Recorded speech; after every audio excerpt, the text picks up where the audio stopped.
Okay, let's start. Homework 10, question 1. We have to collect the definition and the simple properties of this stochastic process. So to answer these questions, we have 7 processes. So all of them has things we should discuss. The first is the probability mass function PMF or probability density function PDF. And the second is the mean. Third is the autocorrelation.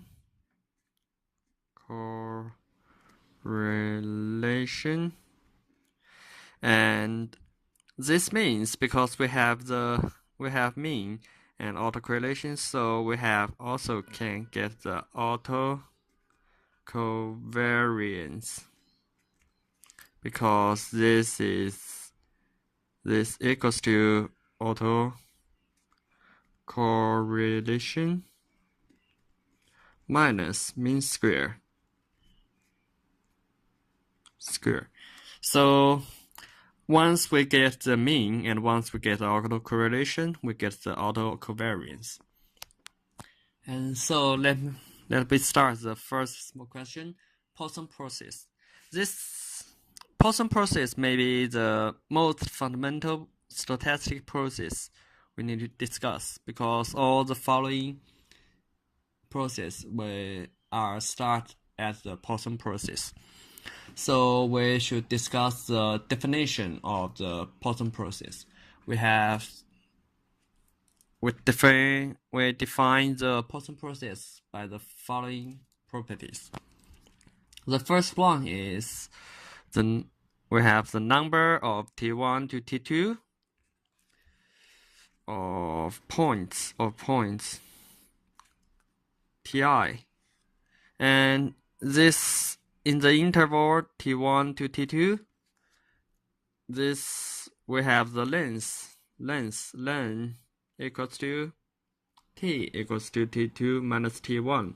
This is the time interval. And in this interval, we need to calculate the number of the points. So we get the probability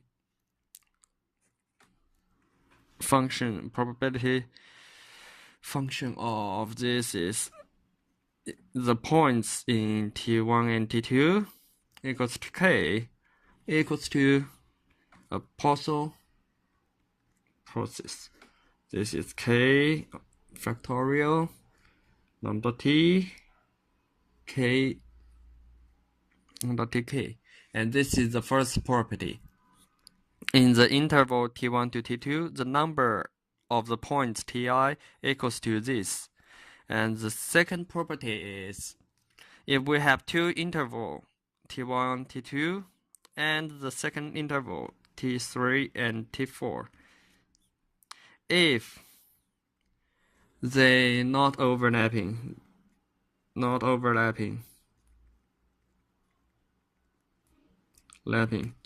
we have the number in T1 and T2, number of points in T1 and T2, and the number of points in T3 and T4 are independent.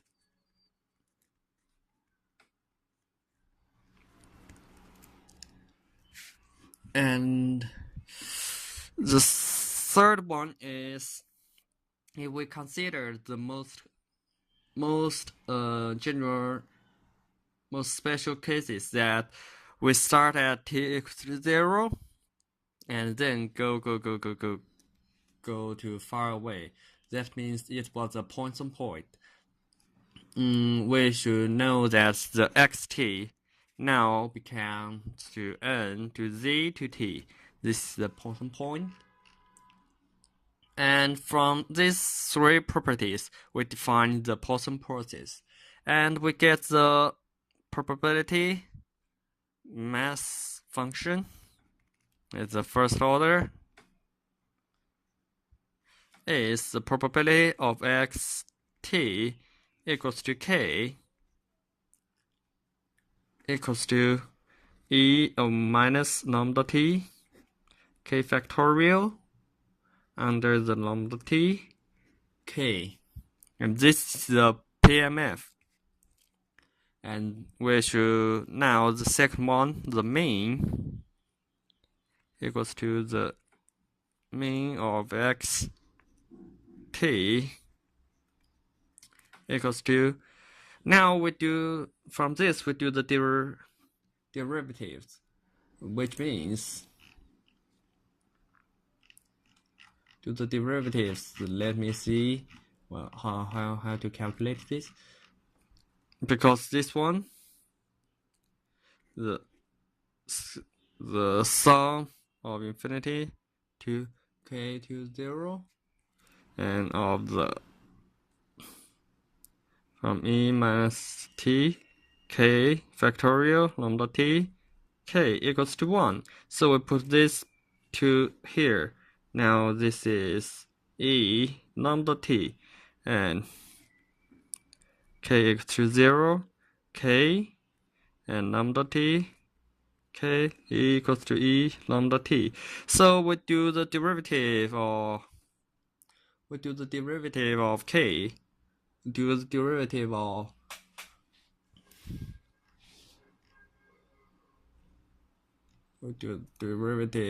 the lambda t. So we get this as to the derivative. This is k of lambda t, k minus 1, k factorial equals to e lambda t. And when we get this, and we have k equals to 0, infinity, k lambda t, k of k factorial, which means we multiply lambda t, e lambda t. So we put this back to here. We got the derivative. We got the expectation value, that is lambda t. And the autocorrelation,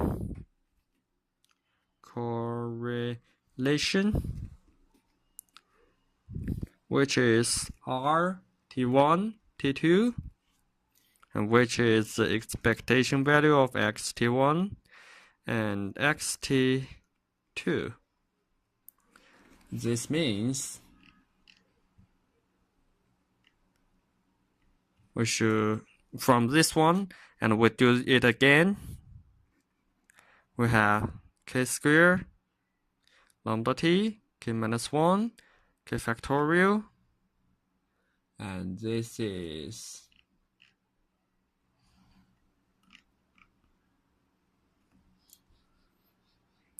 lambda t and e lambda t plus and lambda t e lambda t. So we have this one, we got the variance of xt equals to e of xt squared minus e xt squared, which means this is lambda t. And from this we do the autocorrelation, which means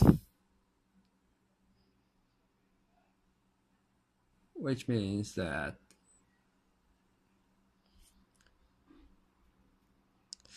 let me see, this is this t1, we can see that it has ta minus x tb is the first interval, and xt3 tc minus xtd and the second interval. And we do the calculations, and we get the final answer is lambda squared t1 t2 plus lambda mean of t1 t2, and this is autocorrelation. So from this process we have to know that, because from the mean, which is the expectation value, we should know that it was related to is a function of t, which means when time goes longer, we have the probability we may get more points in this interval, which is the same as we saw in the real life, and the autocorrelations will contain the mean. So this comes from the property of the independent increment. And for the second process, Poisson increment process, it comes from Poisson increment process. It comes from the Poisson process because the definition of the Poisson increment process is the yt is the Poisson process t plus omega minus t xt divided by omega, where the xt is the Poisson process. From this, we could get the first order probability of p y t equals to n omega, which is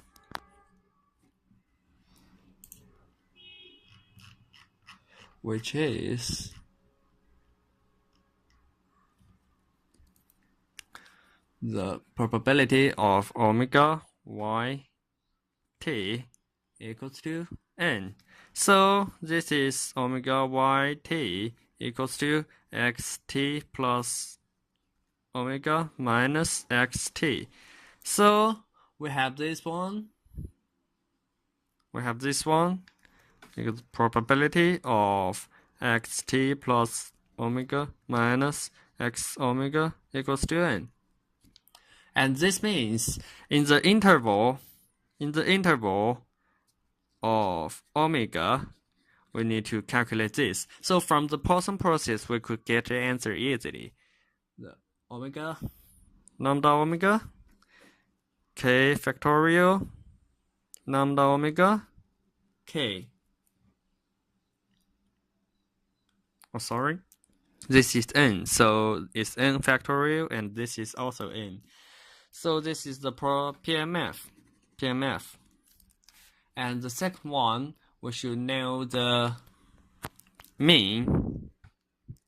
Mean is very easy because from the Poisson process, we can easily get the answer that the mean expectation value of yt equals to this one, pi, lambda. And the autocorrelation, we have two answers. T1, T2 equals to expectation value of yt1, yt2. And this is omega squared under 1, and expectation value of x t1 minus lambda minus xt1, and xt2 minus lambda minus xt2. And this one, we can get this one, and we have two situations. One is t1 minus t2 bigger than lambda, and second one is t1 minus t2 is smaller than lambda. And from the first one, we could get an answer that the RT1 T2 equals to lambda square T1 plus lambda minus T1 and T2 plus omega minus T2. And this is lambda square omega square. And so in these cases, we have it was equal to lambda square. And the second one, we can get RT1, T2, which means we have calculated this one as omega square. In this case, it's 1 of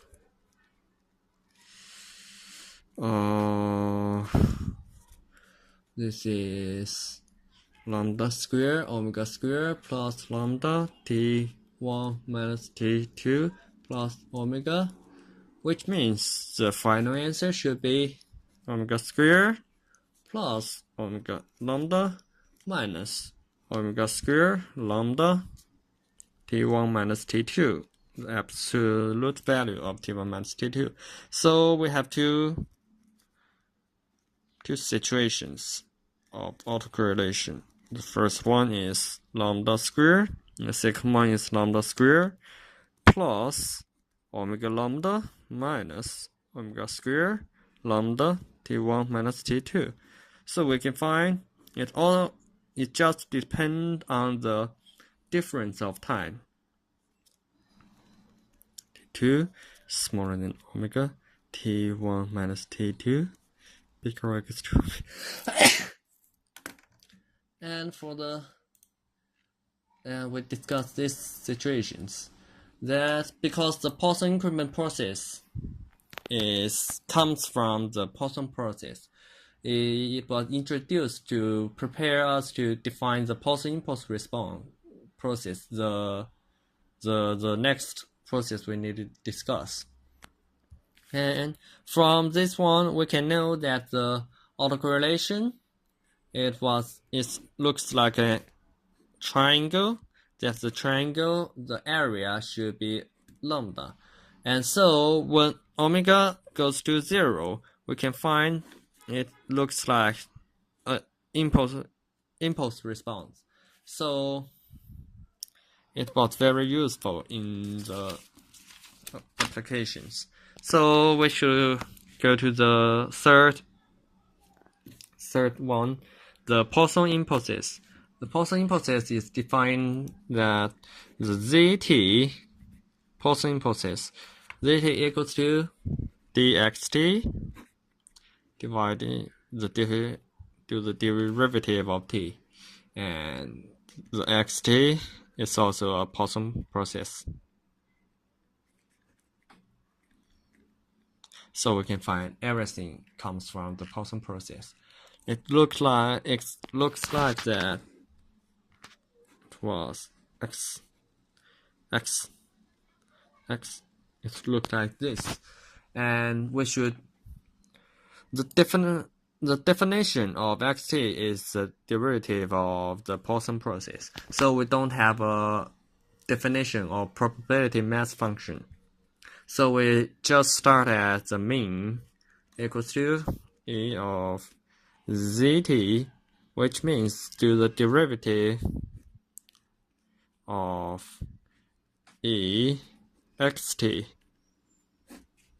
which means lambda t of t, which is lambda. And so the autocorrelation relation is RT1, T2, which means the omega square plus omega lambda T1 minus T2. And so the autocorrelation, covariance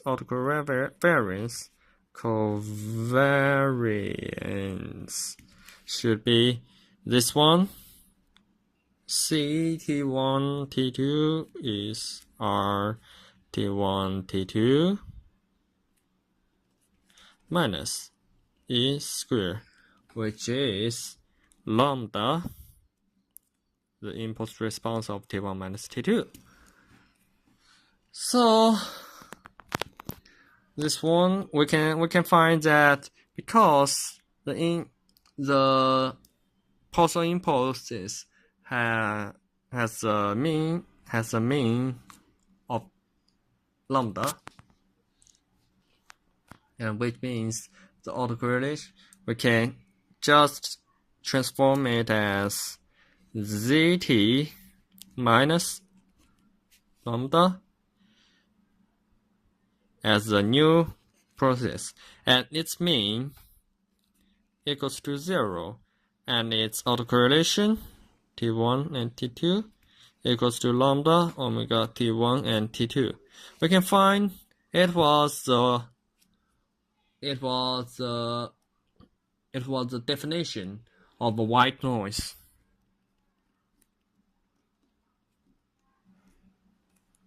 which is mean is constant, and it was like a Q tau.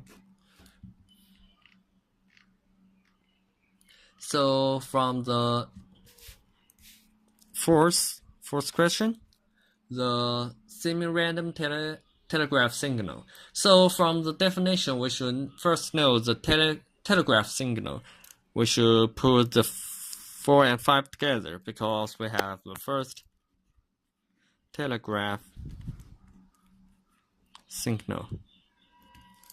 Telegraph signal has the definition because it in the different situations, because we have telegraph signal is P K equals to E minus T K lambda T K, and this means from the interval 0 to T. So if x0, the start point, equals to 1, we call it semi-random. And x0 equals to -1 or 1, we call it random. So we know that because the semi-random always start at 1, so the probability of semi-random, the probability of k equals to 1 is bigger, is a little bigger because it starts at 1. So from the semi-random, we should have in the interval t1 to t2 equals to k, the full formula stays the same, but it has little difference. Equals to 1 is k is even in 0 to t, and -1 k is odd in 0 to t. Because it starts at 1, so we should first the PMF of x equals to t equals to 1 should be the E, let me see, the E of minus lambda t cosine h lambda t, cosine h lambda t, which means it also equals to minus lambda t of a half of E lambda t plus E minus lambda t. So the second situation, xt equals to -1 equals to E minus lambda t sine h lambda t, which means it E minus lambda t of a half of E lambda t minus E minus lambda t. And this is the PMF. And also the mean, we should multiply E of xt is, let me see,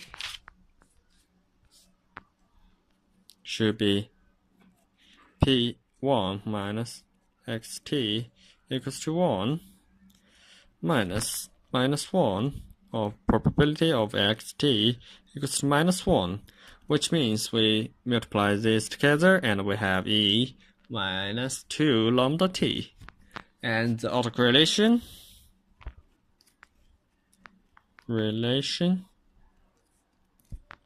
RT1, T2, which means it was E minus 2 lambda T1 minus T2.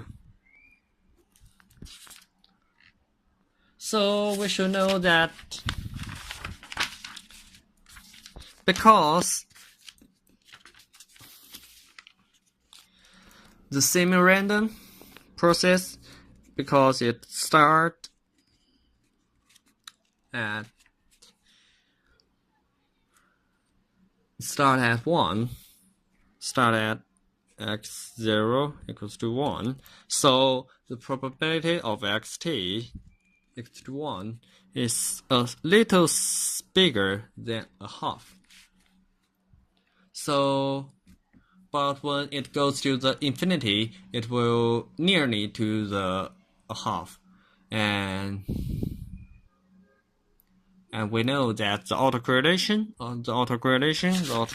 we see that it was depend on the T1 minus T2. So if the tau is bigger, the autocorrelation is smaller. So we should know that the for T1 and T2, the least correlated of the different random variable of xt1 and xt2. So when we go to the random situation, which means we have the same one, we said that yt equals to axt, and so the p ax1 and the probability of ax2 minus 1 is a half. And in this one, so we should know that the first order density function at xy t equals to 1 equals to xy t equals to minus 1 equals to a half. Because we have the proof, this one is p axt equals to 1, which means the probability of xt equals to 1, ax to 1 plus probability of xt equals to minus 1, ax to minus 1. So it was the probability of xt equals to 1, the probability of 1 plus probability of xt equals to minus 1, and probability of a equals to minus 1. And this one is the half, this is the half, so the final answer should be a half. And so we get the mean equals to e y t equals to 0, and the autocorrelation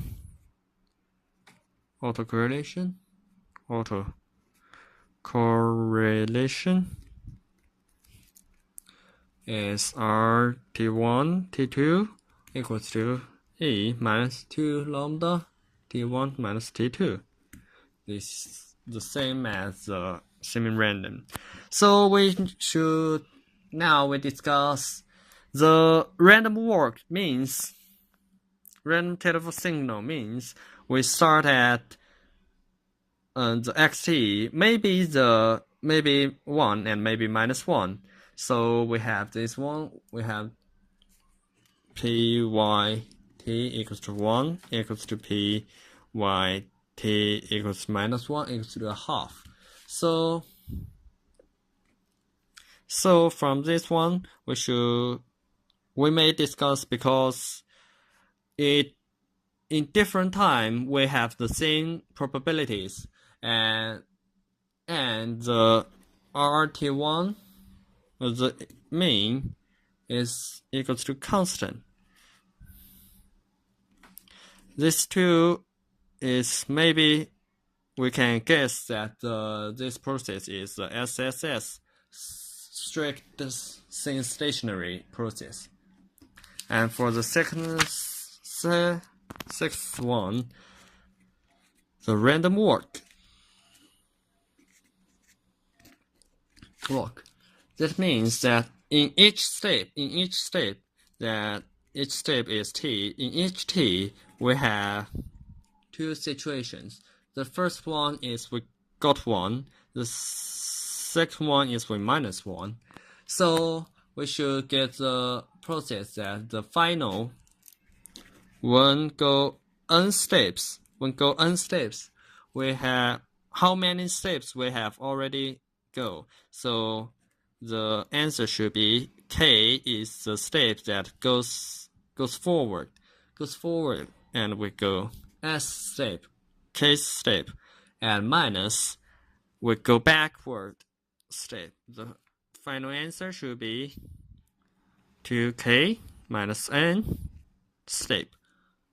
So we should regard this as a stochastic process as xt, and the PMF probability of xt equals to xnt equals to rs. We go r steps equals to the n of n plus r divided by 2 and 2/2n, and t should be bigger or equals to nt but smaller than n plus 1 to the t, and the mean should be e of xt equals to 0 because you random go forward and backward, so the expectation value is you stay the same way and you don't move at all. And the autocorrelation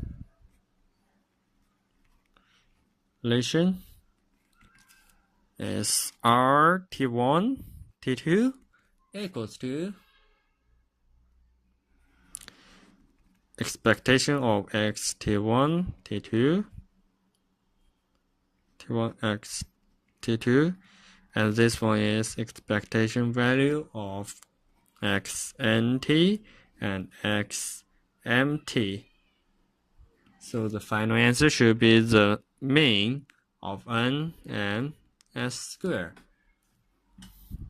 From the probability mass function, we guess that when n to infinity, this should be a Gaussian density. And the autocorrelation function, we have the mean. So this means the property of different independent increments. And the last one, Wiener process.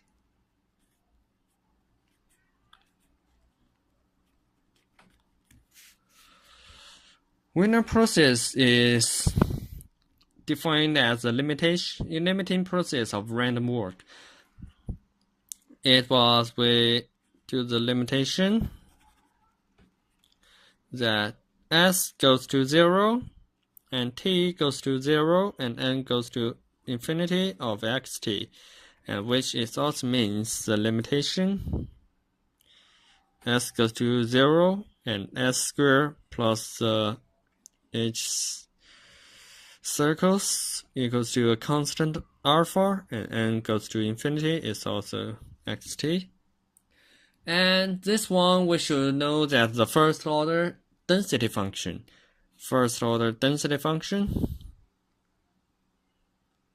p df equals to f omega t equals to